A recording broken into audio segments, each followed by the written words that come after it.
The first couple of weeks were like a learning curve. I would brief the CO of MARSOC each night, like this is where I'm going tomorrow. They would approve it, as long as it was like 800 meters behind the front line. And then I would usually pick a secondary and tertiary spot just in case that didn't work out. But the first couple of weeks we went out there, and it was a crazy sight.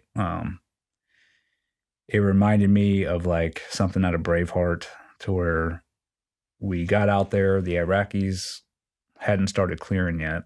They were like lined up in a line, vehicles, tanks, and then mortars were just like coming in from ISIS, just landing all over the place. And it was like, okay, what's the game plan here? And they were like, go. And they just started driving into the city, and IEDs going off, and you're just sort of watching it. Holy shit. And you're just like, okay, this is pretty legit. Yeah. But then what we came to find out is, we would set up in this position, and at first I had the whole platoon out, so we were going out with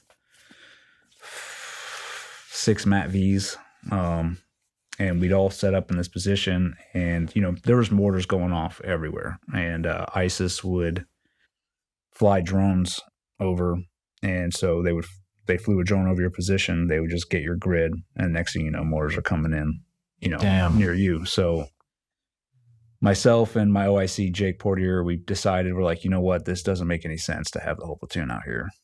We have too much of a big footprint here, and somebody's going to get, hit with a mortar one day if we just have everybody go out. So we decided to split the platoon up.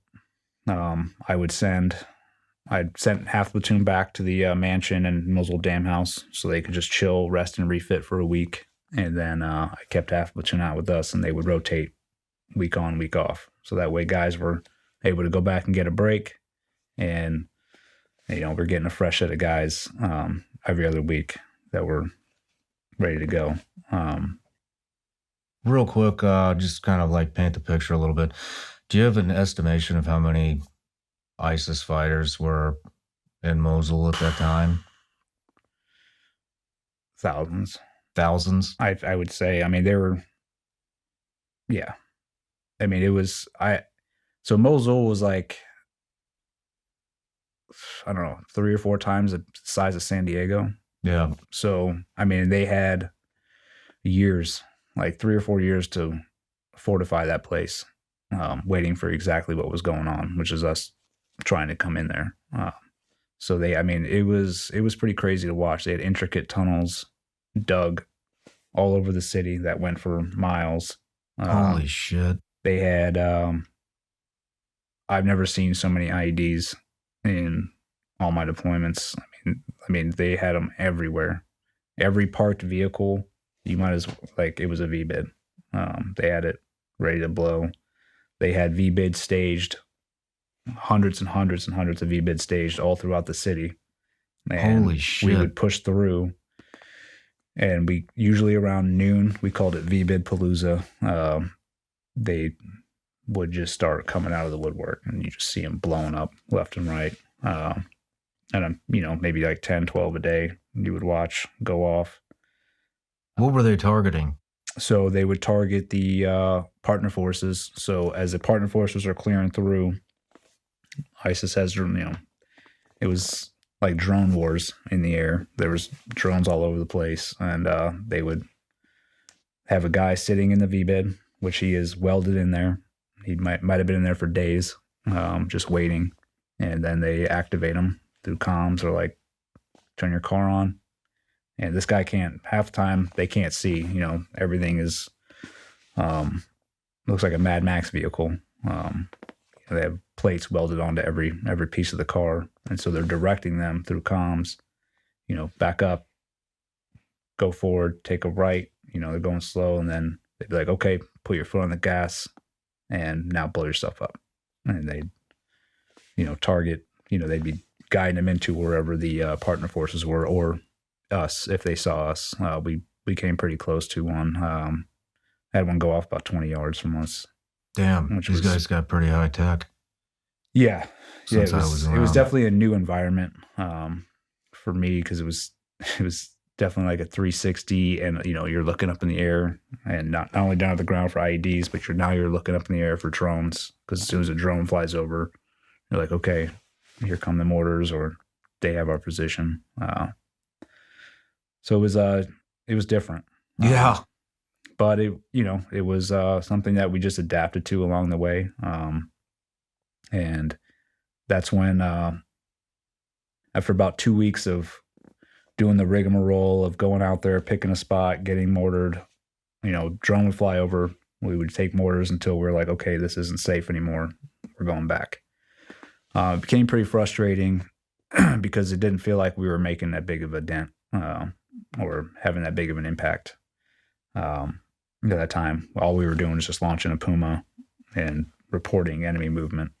And, so me and the OIC talked, and I was like, hey, I'm pretty frustrated with the way things are going. He was too. I was like, let's take more of an offensive posture here.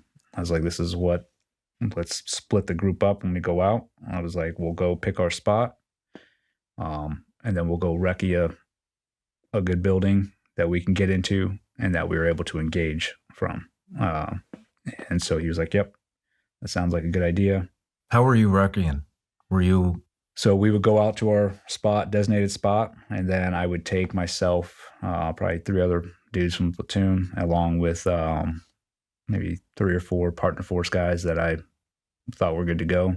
And we would go on a little patrol, not too far from, the spot where we're at. We'd probably, 200-300 meters On away. foot? Yeah. Were you guys garmed up like the locals, or No, were you there was no kitted reason. out? No, we were kitted out, patrolling just like, you're Yeah. in the open. It was daylight. But we were pretty far like behind the front lines. So we're Okay. still 800 meters. So it's not, we weren't going into enemy territory, but there's always that chance Yeah. because the front lines would fluctuate. Yeah. ISIS might take a huge step forward one night and we'd show up the next day and be like, holy shit, we just lost all this ground overnight. Yeah. So you Well, sort that, of, and there's fucking thousands of them Yeah. throughout the city, so it'll be nothing for, somebody Yeah. to fucking skate by.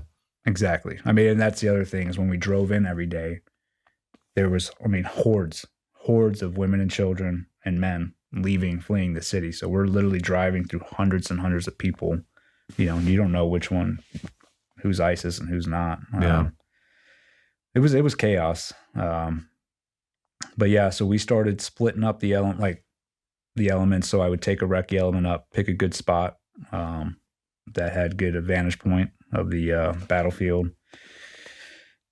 Come back, grab all the weapons, Gustavs, javelins, whatever else we needed, and then we would just set up an OP in there for the day. And it ended up working out really well.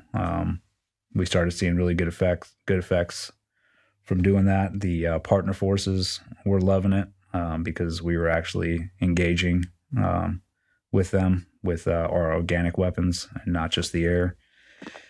And what I came to realize is the partner forces would clear to a certain point and if they were taking, gunfire, then they would just stop.